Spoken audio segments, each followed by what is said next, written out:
pagi. Kita akan lanjutkan kuliah hari ini dengan membahas kesetimbangan asam basa serta kesetimbangan kelarutan. Pertama kita lihat ada yang disebut dengan efek ion senama ya, atau common ion effect. Apa itu efek ion senama? Yaitu pergeseran kesetimbangan yang disebabkan oleh penambahan senyawa yang memiliki ion yang sama dengan yang sudah ada di larutan. Contohnya apa?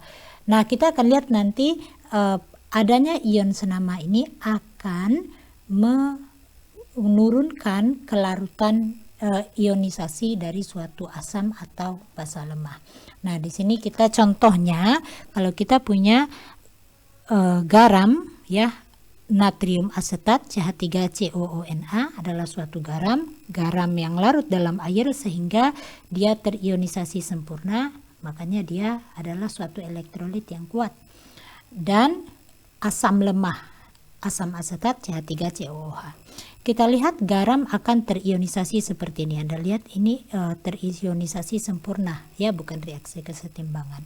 Dia terionisasi sempurna. Sekarang kalau kita punya asam asetat CH3COH juga akan terionisasi menjadi H+ dan ion asetat, tapi Anda lihat di sini dia tidak terionisasi sempurna atau dia adalah suatu reaksi kesetimbangan. Nah, kita tahu bahwa kalau ada campuran dua senyawa ini di dalam larutan ya, maka mereka akan sama-sama menghasilkan ion asetat. Jadi ion asetat kita sebut sebagai ion senamanya. Nah, sekarang kalau kita punya suatu reaksi kesetimbangan dengan nilai K tertentu ya, mesti ingat konstanta kesetimbangan adalah reaktan produk dibagi reaktan. Sekarang kalau nilai ion asetatnya bertambah, maka reaksinya akan bergeser ke kiri sesuai dengan prinsip Le-Chatelier ya. Kalau konsentrasi di produk ditambah, maka reaksi akan bergeser ke kiri. Dari mana tambahnya? Dari ion asetat yang berasal dari garam asetat. Nah, sekarang misalnya secara umum kita punya gabungan garam Na dan asam lemahnya ya. Jadi misalnya ini ya NaA, misalkan saja NaA, garam akan terionisasi sempurna, kemudian asam lemah akan terionisasi sebagian, suatu reaksi kesetimbangan. Maka kita dari persamaan yang kedua ini kita akan punya nilai Ka ya. Nilai Ka sama dengan H+ kali A- dibagi dengan Ha. Nah, kalau kita lihat, kita susun ulang, H+-nya adalah itu persamaannya, dan pH-nya kalau kita mencari pH kita min logkan negatif log kedua sisinya, kita dapatkan persamaan ini. Sehingga kalau kita susun ulang kembali, ini dibalikkan, tentu saja dia jadi negatif log lagi, negatif jadi positif di sini. Nah, maka kita min log H+ ini adalah pH, min log Ka adalah pKa, kita sebut dengan pKa karena P itu min log samping. Nah, ini pH adalah pKa ditambah log dari konsentrasi A- dibagi Ha. pKa adalah min log Ka ya, dan ini kita sebut sebagai persamaan Henderson-Hasselbalch ya, di mana pH suatu campuran garam dengan asam lemahnya ya, itu bisa kita hitung tergantung dari asam pKa-nya berapa Ka-nya yang bisa kita lihat dari tabel, dikali dengan ditambah dengan perbandingan konsentrasi. Nah, sebagai contoh di sini berapa pH larutan yang mengandung asam format 0,3 molar dan kalium format 0,52 molar. Anda lihat ini adalah Ha asamnya, ini adalah Na atau garam Ka atau garamnya gitu ya. Maka kita tahu bahwa ini adalah persamaan asam lemahnya. Nah, untuk persamaan karena dia asam lemah, tentu saja kita harus menggunakan prinsip kesetimbangan. Mula-mula konsentrasinya adalah 0,3 molar, ya, tidak ada H plusnya. Nah, sekarang berapa ion asetatnya? Apakah 0? Tidak. Kenapa? Karena kita memiliki ion asetat dari ionisasi sempurna kalium ion format, dari ionisasi sempurna dari kalium format. Ini akan menjadi HCOO- ditambah K plus, suatu elektrolit yang kuat. Jadi kita punya konsentrasi di sini. Makanya mula-mula dia tidak 0, tetapi 0,52. Selanjutnya kita lanjutkan, kalau perubahannya adalah sebesar X, maka kita akan mendapatkan konsentrasi pada keadaan kesetimbangan. Nah, sekarang kita lihat efek dari ion senama. 0,3 molar dikurang X, dan X-nya kita anggap sangat kecil, ya, perubahannya sangat kecil. Jadi ini bisa dianggap 0,3 saja. 0,52 tambah X juga kita bisa anggap sebagai 0,52 saja. Sehingga kalau kita masukkan ke persamaan ini, pH adalah pKa, Ka dari asam format, Anda bisa lihat di tabel, dikali konsentrasi ditambah log dari konsentrasi ion format 0,52 dibagi dengan 0,3. Ya, dari sana kita mendapatkan nilai pKa-nya adalah 3,77. pH-nya adalah 4,01 dengan pKa-nya 3,77. Seperti itu. Ya, jadi kalau dia campuran garam dengan asam lemah atau basa lemahnya, Anda harus menggunakan persamaan Henderson-Hasselbalch. Nah, sekarang kita akan lihat ada yang namanya larutan buffer. Apa itu larutan buffer? Campuran asam lemah atau basa lemah dan garamnya, ya, seperti tadi NaA dengan Ha, dia membentuk larutan yang kita sebut dengan larutan buffer, ya. Nah, apa sifat buffer yang utama? Karena buffer itu bisa menahan perubahan pH, ya, ketika ditambahkan sedikit asam atau basa. Misalnya tadi CH3COOH dan CH3COONA yang di soal kita tadi, ya. Kalau misalnya kita tambahkan asam kuat ke dalam campuran ini, kita tambahkan H+, maka akan terbentuk asam asetat. Nah, asam asetat ini akan terionisasi kembali menjadi H+, ya. Jadi dia menahan pH-nya di situ. Kalau kita tambahkan basa kuat, basa kuatnya akan bereaksi dengan akan mengambil asam H+ dari asam asetat, ya, menghasilkan CH3COO- dan H2O. Jadi karena dia kesetimbangan, penambahan asam dan basa, karena dia ada ion senama, begitu ya, dia bisa menggeser kesetimbangan sehingga dia bisa menahan perubahan pH.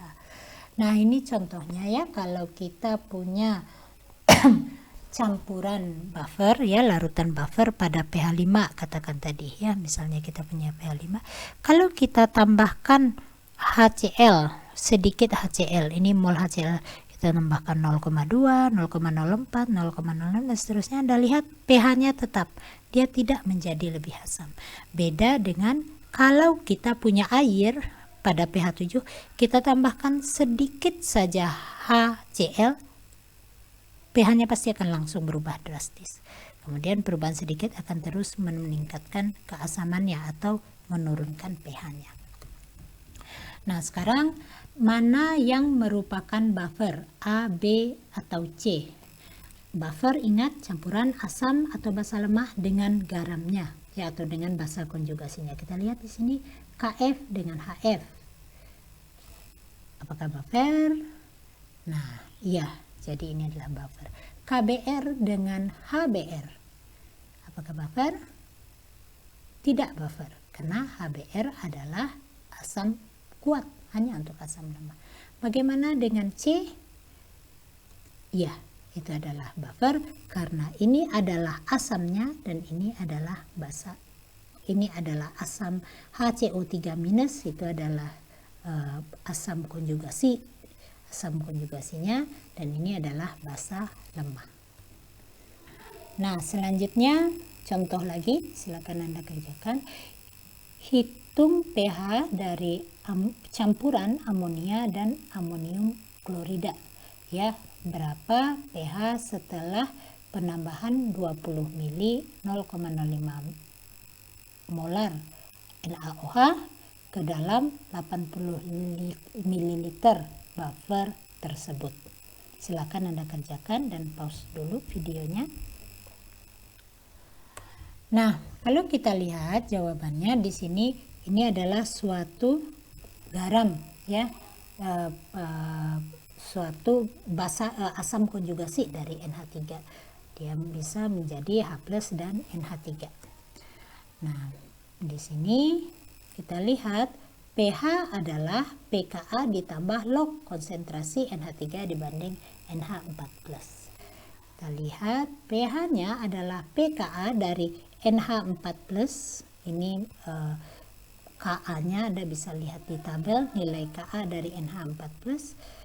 Nah, pKa-nya adalah 9,25 ditambah log dari konsentrasi NH3 dan NH4.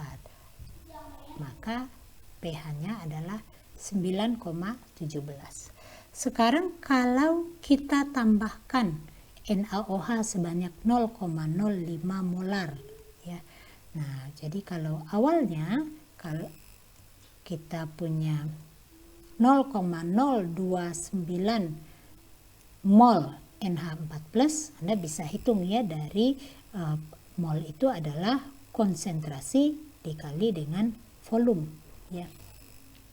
Nah, kalau kita punya awalnya NH4+-nya adalah sebanyak 0,029 mol dan kita tambahkan NaOH-nya adalah 0,001 mol, ya. Maka mol dan mol NH3-nya adalah 0,024 mol, ya, NH3 molnya kita bisa cari. Maka kita tahu mol akhirnya adalah 0,028. Tentu saja dia bereaksi. Kalau bereaksi ini adalah bereaksi pembatasnya, begitu ya. Ini jadi habis menghasilkan 0,025 mol dari NH3. Nah, sekarang volumenya, kalau awalnya volumenya adalah 80 ditambahkan 20, jadi volume totalnya jadi 100. Ya, ini yang seringkali Anda lupa, jangan lupa volumenya menjadi 100, sehingga konsentrasinya Anda bisa cari dengan mol dibagi volume, ya, sehingga kita dapatkan pH-nya adalah ini, ya, 9,20. Nah, yang paling penting Anda lihat sekarang, bahkan penambahan basa kuat Anda lihat tidak mengubah konsentrasinya terlalu banyak. Dari 9,17 jadi 9,20, hampir sama saja. Oke. Nah, prinsip asam dan basa ini banyak digunakan dalam titrasi. Ya, titrasi adalah penambahan larutan yang telah diketahui konsentrasinya kepada larutan yang tidak diketahui konsentrasinya sampai terjadi reaksi, sampai reaksinya terjadi sampai komplit, begitu ya, sampai semuanya habis bereaksi. Nah, pada titrasi ada yang disebut dengan titik ekivalen. Ya, titik ekivalen yaitu ketika reaksinya komplit, begitu ya, atau semuanya tepat habis bereaksi.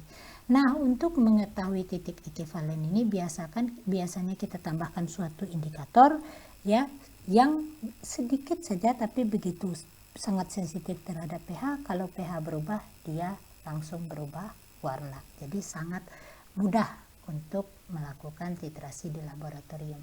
Ini adalah contoh titrasi yang di atas ini kita sebut buret, berisi larutan yang kita ketahui konsentrasinya, yang kita sebut berisi titran. Nah, kemudian di sini kita punya senyawa yang kita ingin tahu berapa konsentrasinya, dan ini kita sebut sebagai sampel. Sampel ini umumnya kita letakkan di dalam suatu labu berbentuk segitiga ini yang kita sebut labu Erlenmeyer, ya. Nah, kemudian ini adalah indikator, ya, indikator. Nah, kemudian kita tambahkan sedikit-sedikit titran ke dalam sampel sampai ini tepat berubah warna. Kita sebut reaksinya sudah berlangsung sempurna. Nanti kita lihat berapa volume titran yang kita gunakan. Volumenya tahu, konsentrasinya tahu, maka kita bisa mencari jumlah mol, ya, dari volume kali konsentrasi. Nah, dari sini kita bisa menghitung kemudian berapa konsentrasi pada sampel, ya, sampai berubah warna seperti ini. Nah, sekarang contoh ini adalah suatu kita sebut dengan kurva titrasi. Apa itu kurva titrasi? Pada kurva titrasi Anda lihat di sini, kalau kita mentitrasi menggunakan NaOH, kita mentitrasi HCl dengan NaOH, ya. Jadi kalau kita punya HCl pada labu Erlenmeyernya tadi, kita titrasi dengan NaOH, begitu, ya. Nah, ketika volume NaCl-nya ditambahkan sedikit demi sedikit, tidak terjadi perubahan pH yang berarti, ya. Tetapi ketika kita tambahkan tepat sejumlah tertentu, terjadi kenaikan drastis. Nah, pertengahan dari garis ini yang kita sebut dengan titik ekivalen. Kemudian, jadi dalam windows yang sangat pendek, begitu, ya, yang sangat singkat, pH-nya berubah. Kemudian setelah itu pH-nya tidak berubah signifikan lagi. Jadi kalau misalnya Anda plot, ya, berapa jumlah yang ditambahkan dan diukur pH-nya dengan pH meter misalnya, begitu, ya. Nah, Anda akan mendapatkan nilai ini dan bisa kita plot. Nah, sekarang bagaimana kalau yang kita titrasi itu adalah asam lemah? Kalau tadi asam kuat dengan basa kuat, asam lemah dengan basa kuat, ya. Asam lemah dengan basa kuat, asam lemah pH-nya sedikit lebih tinggi daripada asam kuat tadi, ya. Dan Anda lihat tipe kurvanya adalah seperti ini. Garis stepnya ini tidak terlalu tinggi, ya, tetapi tetap titik ekivalennya adalah di tengah-tengah dari garis ini, ya. Ini bentuk kurvanya, dan titik ekivalennya umumnya pH-nya lebih besar daripada 7. Karena dia asam lemah dengan basa kuat. Nah, kemudian pada titik ekivalen, ya, maka kita akan memiliki reaksi ini, ya, reaksi kesetimbangan ini pada titik ekivalen. Sekarang bagaimana kalau kita mentitrasi basa lemah dengan suatu asam kuat? Jadi kalau kita mulai basa lemah, pH sekitar 11, kita tambahkan sedikit-sedikit asam kuat, maka sama akan terjadi penurunan drastis pH, ya, dan di tengah-tengahnya kita sebut dengan titik ekivalen. Nah, pada titrasi basa lemah dengan asam kuat, Anda lihat titik ekivalennya itu lebih kecil dari 7. Ya, contohnya apa? HCl ditambah NH3 menjadi NH4 Cl, begitu, ya. Titik ekivalen pH-nya lebih kecil dari 7. Kenapa? Karena di sini ada asam konjugasi, gitu, ya, yang selalu menghasilkan H+. Oke, contoh soal. 100 ml larutan asam nitrit 0,1 molar dititrasi dengan 0,1 molar larutan NaOH. Hitung pH pada titik ekivalen. Silahkan Anda pause dulu dan dikerjakan. Nah, ini adalah persamaan reaksinya, ya. Kita punya asam lemah yang dititrasi dengan basa kuat. Anda tahu pasti pH pada titik ekivalennya lebih besar daripada 7. Nah, mol awalnya pada titrasi, ingat ini hitungan mol karena ini adalah hitungan reaksi, ya. Pada awalnya kita punya, Anda bisa mencari molnya 100 dikali 0,1 milimol, ya. Anda bisa cari molnya sebanyak 0,01 mol. dan NaOH-nya juga 0,01 mol ya. Kemudian mol akhirnya semua asam nitritnya habis bereaksi, tepat habis bereaksi begitu ya, sehingga konsentrasi asam nitritnya ion nitritnya adalah 0,01, sehingga volume akhirnya adalah 200 ml. Oh ya maaf, ini kurang soalnya ya, harusnya 100 ml NaOH, larutan NaOH ya. Sehingga kita cari dapatkan konsentrasi masing-masingnya, NO2-nya berapa begitu ya. Dari sana, karena kita tahu bahwa NO2 itu adalah suatu basa lemah, dia bisa menghasilkan OH- dalam air, dan kalau basa lemah mengikuti persamaan kesetimbangan, kita bisa memasukkannya ke persamaan kesetimbangan.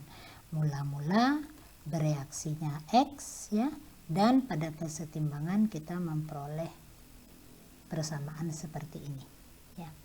Nah, sekarang nilai Kb dari NO2- ini tentu saja Anda bisa dapatkan dari tabel ya, Anda bisa dapatkan dari tabel, sehingga persamaan ini kalau kita masukkan ke sini, X kuadrat dibagi 0,05 dikurang X, dengan asumsi X-nya sangat kecil ya, kita bisa mendapatkan nilainya 2,2 kali 10 pangkat min 11,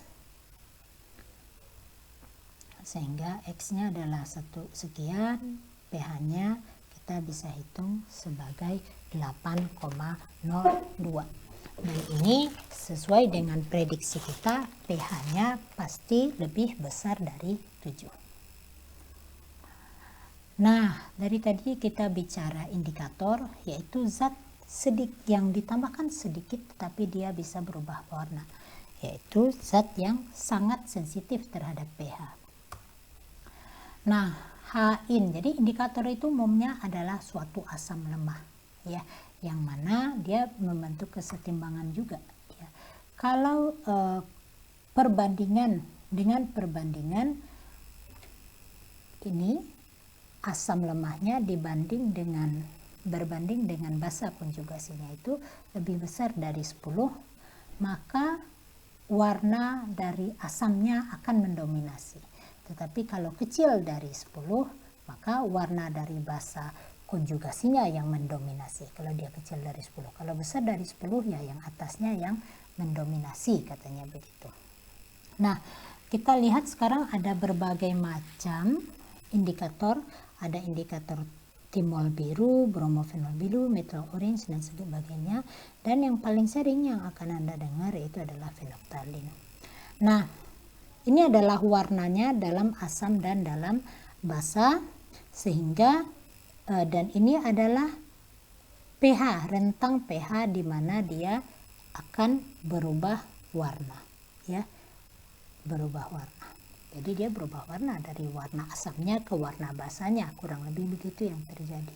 Nah, Anda lihat kalau Anda melakukan suatu titrasi dan Anda perkirakan titik ekivalennya di atas 7, tentu saja Anda tidak akan menggunakan indikator-indikator yang ini. Indikator yang Anda gunakan adalah kresol merah atau phenolphthalein. Sebaliknya, kalau Anda akan melakukan titrasi dan kira-kira titik ekivalennya di bawah 7, maka Anda akan menggunakan indikator ini, Anda tidak akan menggunakan phenolphthalein. Begitu cara memilih indikator. Ya, apa yang sangat populer sebagai indikator warna alami itu adalah larutan dari kol. Ya, kol itu kalau kita ekstrak begitu ya, ditambahkan asam dan basa, jadi pada rentang pH yang berbeda-beda dia akan memberikan warna yang berbeda-beda. Nah, ini adalah kurva titrasi tadi yang memperlihatkan di mana posisi masing-masing indikator yang umum dipakai tadi. Ya, ini dia rentang pH-nya sekian dan sekian. Nah, sekarang pertanyaannya, indikator apa yang Anda akan gunakan untuk titrasi asam lemah dengan basa kuat? HNO2 dengan KOH. Sudah pasti titik ekivalennya lebih besar dari 7 ya. Silakan Anda pikirkan, di pause dan dijawab. Maka pasti Anda akan menggunakan metil merah atau fenolftalin. Oke, yang terakhir kita akan belajar tentang kesetimbangan kelarutan. Nah, tidak semua garam itu larut. Ada banyak garam-garam yang tidak larut. Anda sudah hafal dari pertemuan sebelumnya. Nah, contohnya salah satunya adalah AgCl. Ini tidak larut dalam air. Tetapi di kimia tidak ada yang absolut begitu ya. Tidak larut, tapi sebenarnya dia larut sedikit. Jadi sangat kecil kelarutannya. Dan kelarutannya itu adalah mengikuti persamaan reaksi kesetimbangan. Gitu ya. Jadi dia adalah reaksi bisa ke kiri dan ke kanan. Nah, karena dia adalah setiap reaksi kesetimbangan, ingat ada nilai K-nya. Dan karena ini adalah reaksi pelarutan, ingat dari padat menjadi larutan. Kita sebut reaksi pelarutan, maka K-nya kita sebut dengan K pelarutan atau KSP. Ya, bagaimana nilai K-nya? Produk dibagi reaktan, tapi karena reaktannya adalah padatan, ingat dari pembahasan kesetimbangan ini kita abaikan, sehingga KSP adalah hasil kali kelarutan produknya saja. Nah, sekarang jadi KSP kita sebut dengan konstanta kelarutan produk. Sekarang kita lihat, kalau Anda punya persamaan ini, magnesium fluorida ya, tuliskan persamaan KSP-nya. Silakan di pause dan dikerjakan.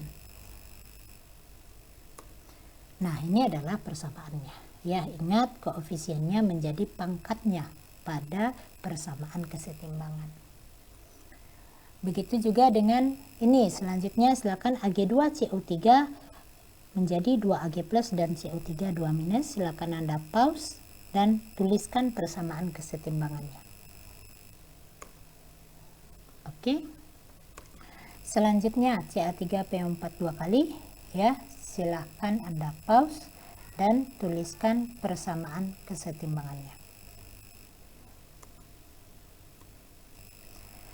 Nah, sekarang kalau kita melarutkan suatu senyawa ion gitu ya dalam larutan, bisa saja Q-nya, masih ingat Q ya, perbandingan nilai K yang tidak pada kesetimbangan itu kita sebut Q ya, reaction quotient. Kalau Q-nya lebih kecil dari KSP, artinya dia belum jenuh reaksinya. Kita sebut reaksi belum jenuh, artinya masih bisa larut lagi, atau dengan kata lain reaksi masih bisa bergeser ke kanan. Nah, kalau reaksinya belum jenuh, maka dia akan larut-larut terus, maka sehingga kita tidak akan mendapati endapan, tidak akan ada padatan. Kalau Q-nya sama dengan KSP, maka reaksinya pada kesetimbangan. Dia kita sebut tepat jenuh. Kalau Q-nya lebih besar dari KSP, maka reaksi ini akan bergeser ke kiri, sehingga kita akan mendapatkan endapan. Dan ini konsep begini sangat berguna dalam pelarutan ya, pengendapan selektif namanya. Kita akan lihat bagaimana kita bisa mengendapkan satu zat sementara yang lainnya tetap larut. Nah, ini adalah nilai KSP untuk berbagai garam yang sulit larut ya. Anda harus selalu lihat ke tabel ini kalau ada soal. Anda harus bisa mencari nilai KSP-nya di sini. Nah, jadi kemudian ada beberapa istilah yang perlu Anda pahami. Ada yang disebut dengan kelarutan molar. Ya, kelarutan molar adalah jumlah mol zat terlarut dalam 1 liter larutan ya. Kemudian ada istilah kelarutan dalam satuan G per L, kita sebut dengan apa itu kelarutan, berapa gram yang bisa terlarut dalam 1 liter larutan. Nah, dari sini Anda bisa melihat dari tadi persamaan kesetimbangan, Anda bisa mendapatkan konsentrasi. Dari konsentrasi, kalau tahu volume, Anda bisa mendapatkan mol. Kalau Anda tahu mol, tentu saja Anda bisa menghitung berapa gramnya, gitu ya, berapa gram yang larutnya, atau kita sebut dengan solubility. Dan sebaliknya, Anda tahu berapa gram yang larut, tahu berapa molarnya, bisa menghitung masing-masing konsentrasinya, dan tentu saja Anda jadi bisa mendapatkan KSP-nya. Silakan Anda lihat ini lebih lanjut di soal-soal nantinya. Contoh soal, berapa hitung kelarutan dari silver klorida AgCl. Nah, Anda tentu saja lihat ke tabel tadi berapa nilai KSP dari perak klorida, ya. Nah, ini dari tabel. Nah, sekarang berapa kelarutannya? Jadi kalau kita punya mula-mulanya pasti tidak ada AgCl-nya, ya. Kemudian larut Ag plus dan Cl min, kemudian larut sebanyak S, ya. Ini adalah konsentrasi akhirnya.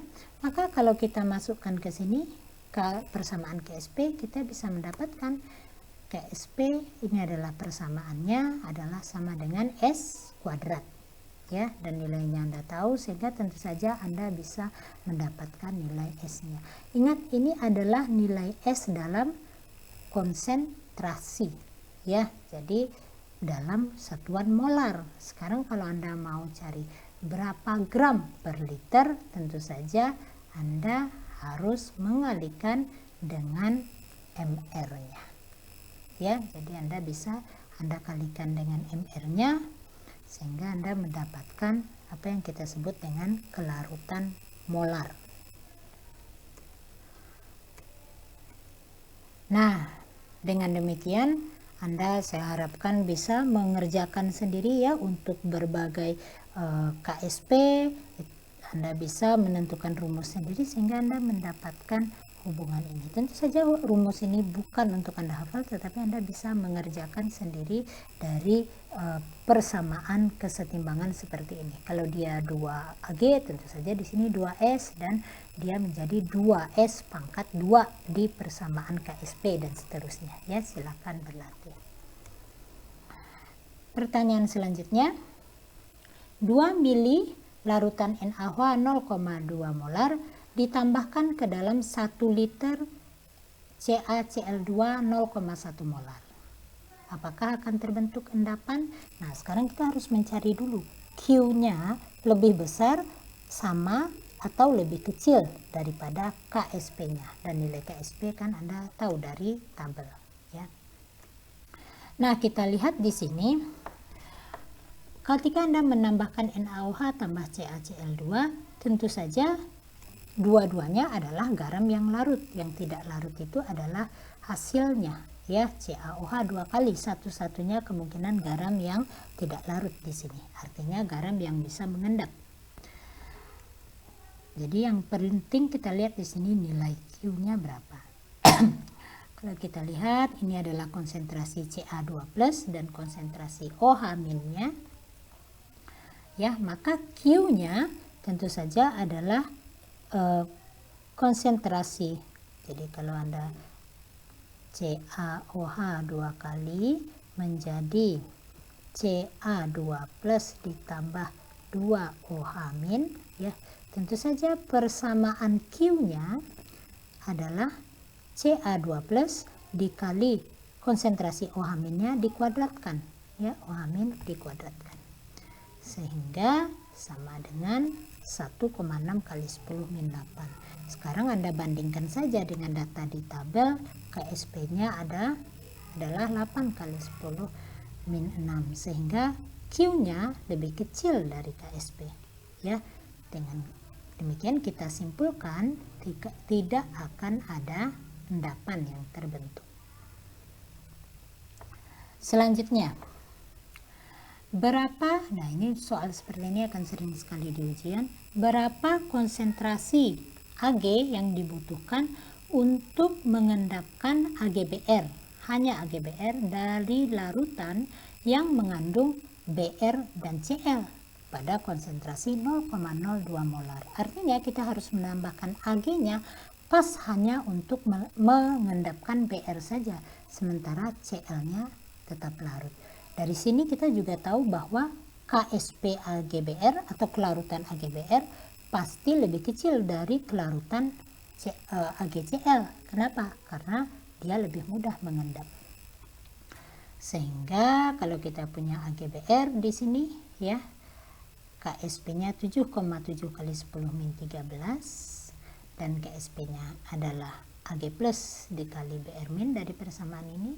Maka untuk menentukan konsentrasi Ag plus yang dibutuhkan, tentu saja Ksp dibagi konsentrasi Br minus, sehingga kita harus menambahkan AgBr-nya sedikit sekali, sehingga hanya AgBr yang mengendap. Larutan Ag plus yang kita tambahkan. Ag plus dari apa? Ya bisa Ag nitrat, ya itu larutan Ag plus. Kenapa? Karena Ag nitrat kan akan larut sempurna dalam air. Ya, AgNO3 misalnya akan memberikan Ag plus ditambah NO3 minus. Jadi larutan AgNO3 sebanyak 3,9 kali 10 min 11 molar bisa kita tambahkan supaya AgBr mengendap. Sekarang bagaimana dengan AgCl? Berapa yang dibutuhkan? Dengan hitungan yang sama kita bisa mendapatkan untuk mengendapkan AgCl kita perlu 8 kali 10 pangkat min 9 molar Ag plusnya. Sehingga kalau kita menambahkan Ag plus terlalu banyak sampai 8 kali 10 min 9 molar, pasti AgCl-nya juga ikut mengendap. Jadi kita mendapatkan campuran AgCl dan AgBr ya.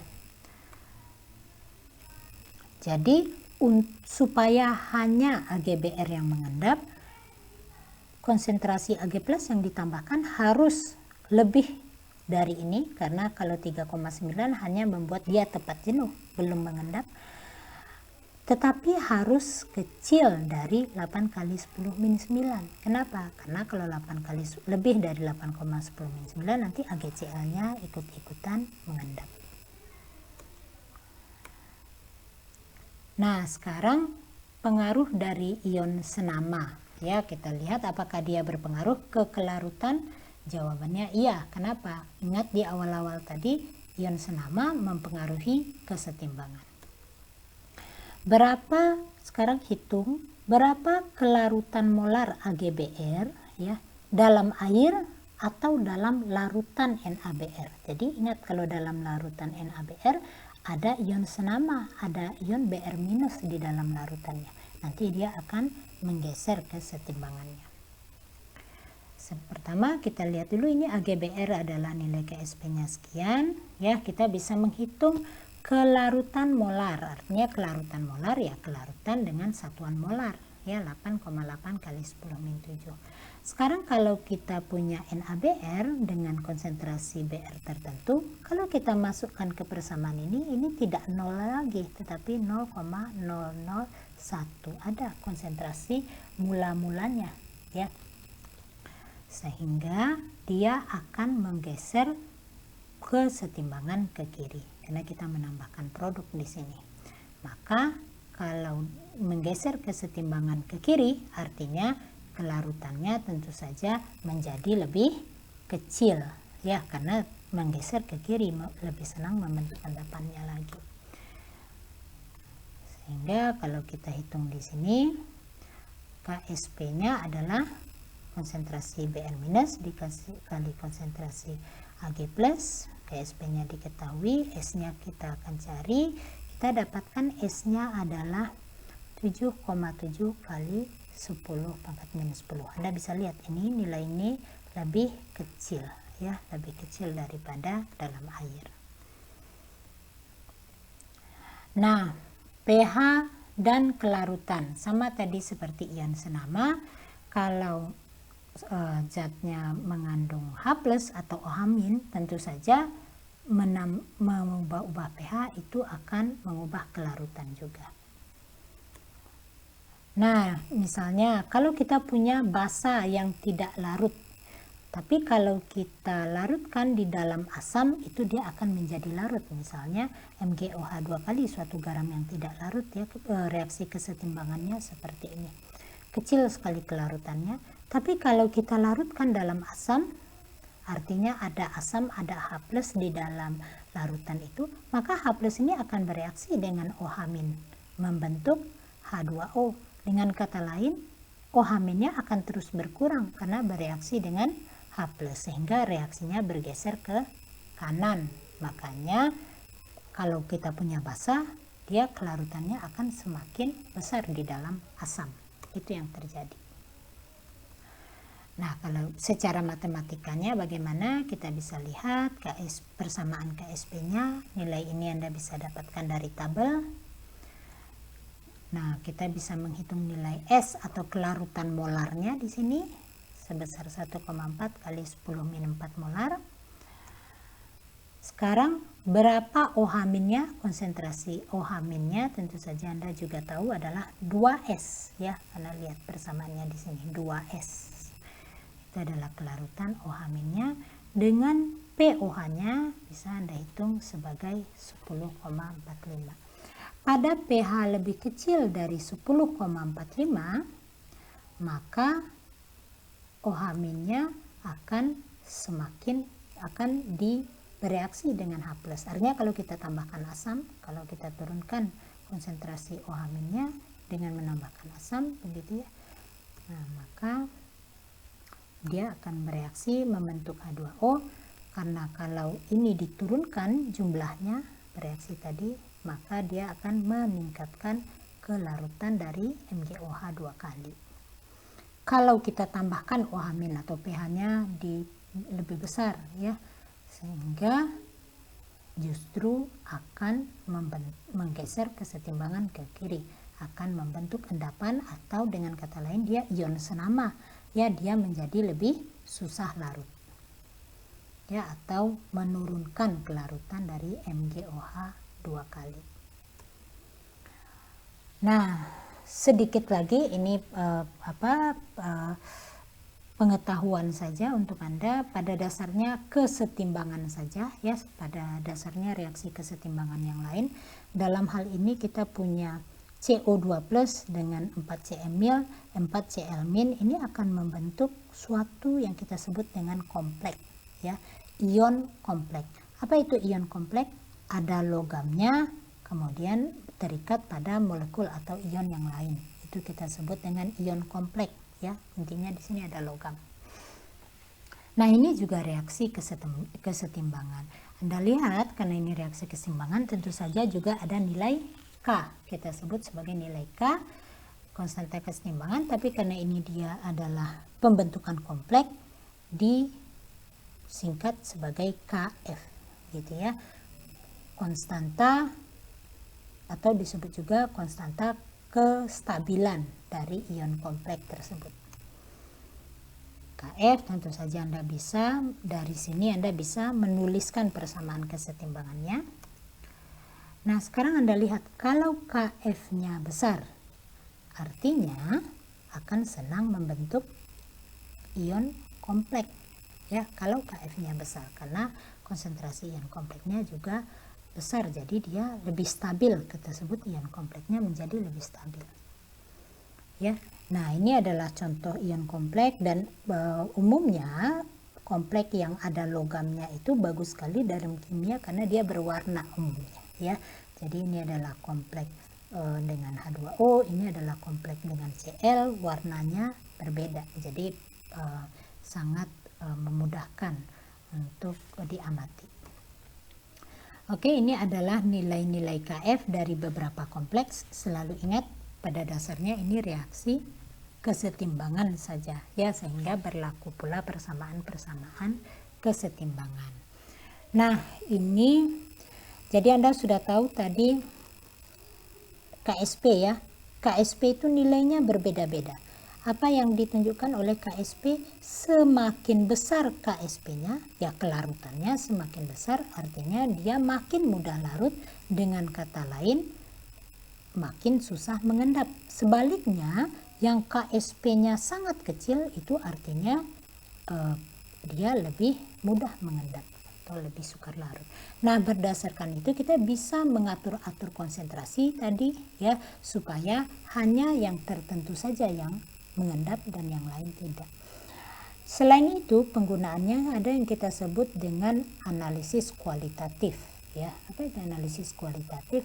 Katakanlah Anda punya suatu zat yang Anda tidak ketahui begitu ya. Kemudian mau dianalisis ini zat apa.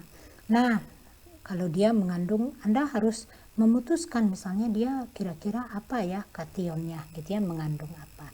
Nah, Anda bisa coba dulu dengan HCl gitu ya. Kalau ada yang mengendap, nah Anda tahu kemungkinan dia adalah ini gitu, atau ion kationnya adalah ini gitu ya. Tapi kalau tidak mengendap dengan HCl, Anda tambahkan lagi H2S dan seterusnya ya. Jadi dengan demikian kita bisa melakukan apa yang kita sebut dengan analisis kualitatif. Ya, jadi skema dari analisis kualitatif kurang lebih seperti ini. Ya, jadi apakah dia larut dengan apa, dan dari sana kita bisa memperkirakan ion-ion yang ada apa gitu ya di dalam larutan tersebut. Oke, sampai di sini kita akan saya harapkan Anda mengerjakan latihan-latihan soalnya. Konsepnya cukup banyak di sini, dibantu dengan Anda latihan soal supaya lebih mengerti.